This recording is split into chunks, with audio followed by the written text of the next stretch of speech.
আমরা আবারও একটু দেখি কুষ্টিয়া সদর উপজেলার একদম শেষ প্রান্তে নির্বাচনী এলাকাগুলো কেমন আছেন। হজরত ভাই, আপনি এটা বলবেন কোনো এই এলাকার কোন কোন আমাদের এই এলাকার মধ্যে ইবি থানার মধ্যে 7টা ইউনিয়নের মধ্যে আপনার হচ্ছে কি আমি 7টা ইউনিয়নে কম বেশি ঘুরছি দীর্ঘ 30 বছর ধরে। এর মধ্যে এবার নির্বাচনের অভিজ্ঞতার আলো দিয়ে যেটা গুসামি দুর্গাপুর ইউনিয়ন, গুসামি দুর্গাপুর বাজারের মধ্যে সেন্টারটা ঝুঁকিপূর্ণ, প্লাস শঙ্করদ্বীপ বাজার ওখানে একটা ঝুঁকিপূর্ণ, ঝাউদিয়া ওখানে একটা ঝুঁকিপূর্ণ, আস্তানগর ওই জায়গা দিয়ে ঝাউদিয়া, প্লাস আবদালপুর ইউনিয়নে আবদালপুরের একটা বাজারের উপর যেটা সেটাও ঝুঁকিপূর্ণ। আপনি আসাননগরটা কিভাবে দেখেন?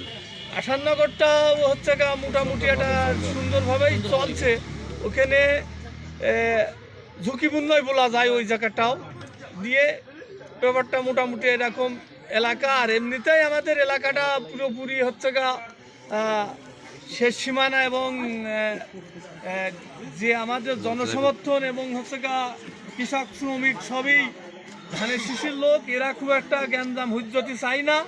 প্রাথমিক এই কয়েকটা জায়গার পরে এটা হচ্ছে নির্ভর করছে। আর আমাদের মনোহর দেয়া শান্তশিষ্ট, এখানে কোনো নাই। বিএনপিরই একতরফা আছে, শিখি জামাত আছে, সমস্যা নাই। এখানে কোনো ঝুঁকিপূর্ণ সেন্টার নাই।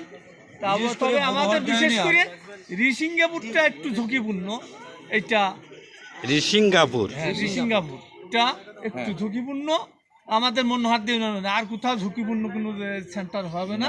এই জায়গাটা একটু ধন্যবাদ।